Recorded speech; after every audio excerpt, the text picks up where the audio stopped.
Meet NordPass. It creates strong passwords for you, keeps them safely locked in a single place, and automatically logs you into all of your favorite online accounts. And you can access it all on all of your devices, even when you're offline. That's NordPass. The world's most advanced cold wallet for the new generation of cryptocurrency lovers. Descent. Hi everybody, this is Crypto Rich, working with you to get rich with crypto, filling our pockets with crypto profits.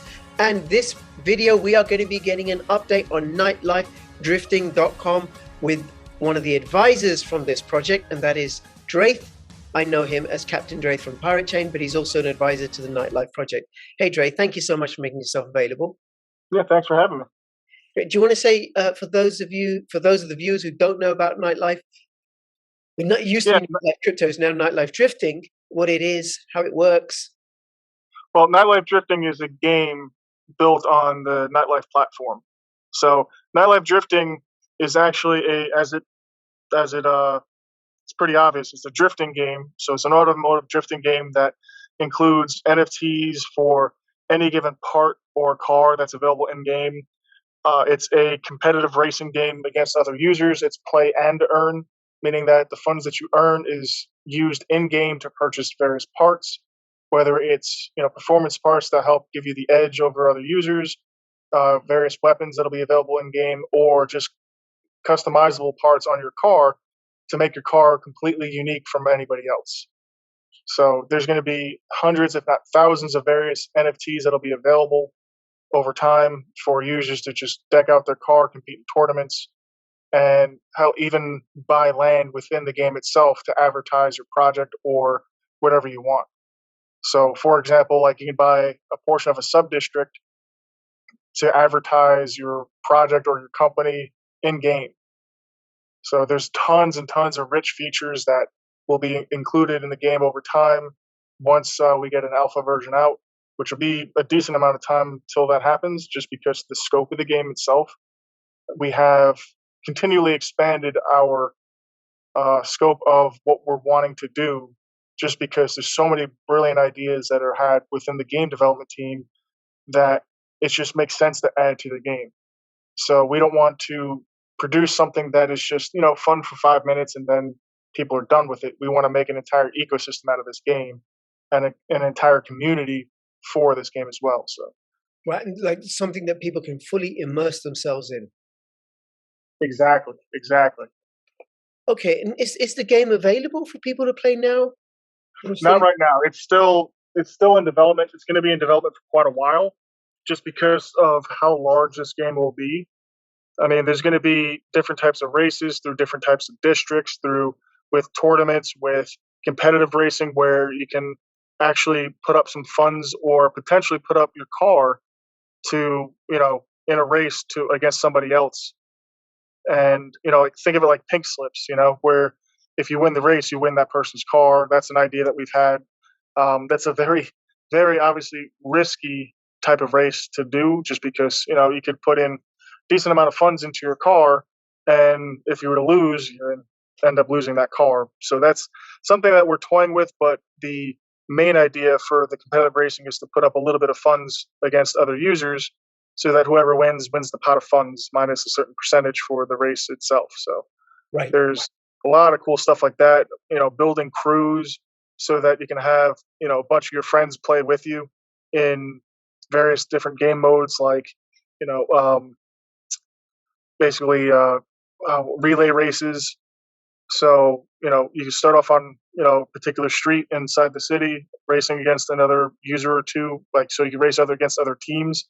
And then think of it like once you complete that circuit, your turn ends, and then the next player on your team goes, and then just completes the race, and whoever wins the pot of funds or wins respect and so forth. You can also buy garages for within the city to just advertise your crew and things like that. You can deck out your garage even if it's outside the city, because if you form a crew, you'll have a garage automatically outside the city that is just your personal garage with your crew, so you can add stuff to it, like different say posters, for example, or different lighting, different objects and so forth, just to have something really awesome looking. So there's so many different aspects to this game. It's just crazy. So Right. And you can also, if I remember correctly, be able to rent out your cars or rent out some of the add-ons that you've got to your cars to other players. exactly. So if you win parts or purchase parts, things like that, or even have super unique cars, you can actually loan them or rent them to other users. That's something else that we're going to be implementing into the game as well. Right. Which would mean there'd be hope for me then. Because I can use this game, right? I can rent it Well, out to you, well, Dre. the one thing we wanted to make sure of is that when a user plays, it's as fair as possible, right? So while you could have, a completely decked out car complete with all these, high end parts and everything, you're not going to be competing against other users who are, don't have those items because we have it as a tier system Right. to where, you know, based off of the performance parts on your car determines what tier your car is in, and then you'll be facing off against other users in that tier. And we also make it so that regardless of how much money you have, you won't immediately advance to say tier 10. You'll still start off in tier 1 because there's requirements to the amount of races that you win, things like that, so that it forces you to actually compete against other users in that level. And So also as you proof grow of in, skills. exactly to hone your skills and everything. So you can't. It's not a pay to win game to where you just buy the best stuff and then automatically you're competing against the other best players. And so on top of that, we throw in the weapon system in the game, so that there's various weapons like digital oil slicks or digital weapons to where it'll slow down your car or spin you out or things like that, just to throw a monkey wrench into it, so that say a user who isn't as quite as good as say another user still has a chance. So it throws a degree of randomness into the game in terms of what could happen. Okay. Okay. Now this is going to take some development. And I know I've asked you this before in previous interviews, but I'm asking you again because people may be listening to this for the first time. Is how are you set up in terms of for having the right number of developers and enough developers, and also for funding? So as of right now, because of the scope increase of the game, we're actually looking for various methods in which we can raise additional funds over the course of the next 2 years, which is when we expect the full game release to be out. But the full game release meaning like everything that we wanted in the game is included, right? So over time, we will have other releases, including like an alpha release where it's like single player with weapons and you face AI and things like that.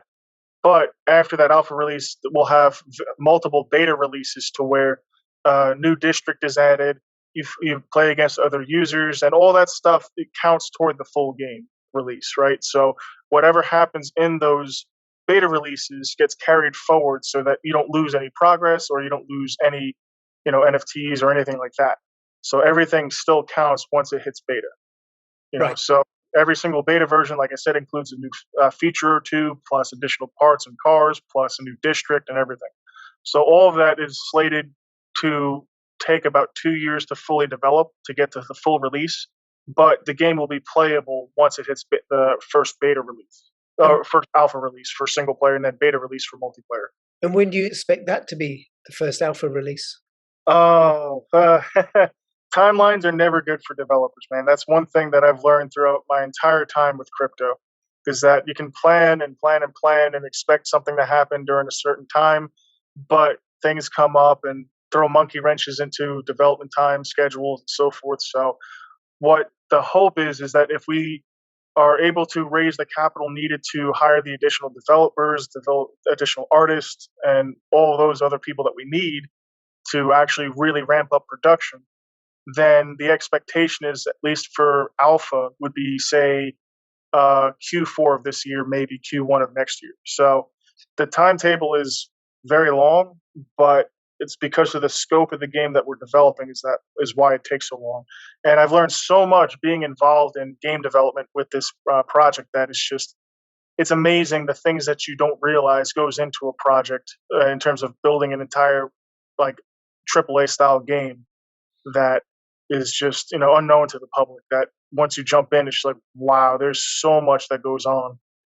Okay. Okay. And then this is a blockchain game. Do you want to let people know where the token comes in, and how how this game is connected to the blockchain? Because pretty much so far it could just be an ordinary, I don't mean ordinary, like a non-blockchain legacy game. Yeah, so the token comes in with the whole play and earn style, right? So whenever you win a race, you win X amount of tokens, right? And then from that point, you utilize those tokens to purchase additional parts, which are NFTs, to gain advancements on your car, whether it's an engine, injector, suspension, one of the multitude of different parts that we have that'll be available for upgrading your car and so forth, or even upgrading the styling of your car, whether it's front bumper, exhaust, sounds for your car. So like you can have different loft sounds for those of you who know what those are, supercharger noises, things like that, to actually enhance the experience of the game itself. Right. Okay. And you're talking about the Nlife token, right? Which is available on PancakeSwap. That is potentially what it'll be used. Yes. Right. It all depends on the structure we put in place for funding and things like that. It could be, hopefully, that we could get a potential grant for it to build the game, in which case we would probably use the Nlife token, or it would be a separate token that has its own token sale for the game itself. So there's multiple methods in which we're considering, depending on the people that we're talking to actually get this done. The hope is that we would actually get a grant for the game and have it milestone based. This way we can actually, build based off of those milestones and not have to worry about a second currency and all this other stuff. So very cool. Very cool. Okay. Anything else you want to let us know is happening with Nlife drifting? Yeah, so we have a gameplay clip that was like 10 seconds that we made just to show off like the very, very preliminary graphics that are in the game, which is outstanding, by the way. Every time I watch it, I'm just still flabbergasted as far as what we've built so far in terms of the city, in terms of the graphics for the car, and just various things that happen. But keep in mind, just to realize that these are even as good as it looks, these are still preliminary graphics that are in there. So there's a bunch of visual upgrades that we're going to be doing in terms of ray tracing and all this other cool stuff to make the game really awesome looking. Great. Okay. What else? Aside from that, we're still building out our partnerships in terms of building partnership cars. So we have another car that we'll be releasing at some point soon, maybe in the next month or two, so that users can purchase that car and be able to use it in game along with all the parts and things like that. So there's tons of stuff going on behind the scenes. And the one thing I will say is that as little announcements as we come up with for announcing to the community in terms of development and how things are going, it's one thing I've realized is it's really annoying to just come out with announcements every week stating, hey, we're working on the game, things are progressing well. There's not much additional stuff we can really show you, but just let you know we're advancing on the game. So while our announcements are few and far between, they are major announcements in terms of the status of the game and how things are going and so forth. So yeah, because otherwise the announcements are little more than, yep, we're writing some more code. Yep, exactly. We're writing some more code. We've added more lines of code to the code we added last exactly week. So while some communities it makes sense to actually have announcements every week or two or so forth, or even every month, with developing a real game, and this is a real game, developing a game like to this magnitude, it doesn't make sense to actually have announcements at a regular pace, just because until we actually get to certain milestones, then we would make announcements on, hey, this is where we're at, this is what we've achieved so far, and this is where we're going, this is the additional stuff that we're doing, and so forth. Right. Okay. Very cool. Very cool. Anything else, Drake, that we haven't covered that you want to mention? I think that's about it. Okay. Very cool. Well, I look forward to having you on my channel again at some point soon, talking about Pirate Chain or BPSAA or Nightlife. One of the many things I'm involved in. One of the many, many things that you're involved in. And I'll have all the links in the description below so people can go and check this project out. If you're already involved, let me know. Give me the ticker symbol for this project, Nlife. And also, please follow me on Odysee, Crypto Rich Odysee. You can see up here. join my official Telegram announcements channel, and also follow me on Twitter, CryptoRichYT. And between now and when I see you next, please keep filling your pockets with crypto profits. This is Crypto Rich and Crypto Draith signing out. All the best. Bye-bye. Have a good one.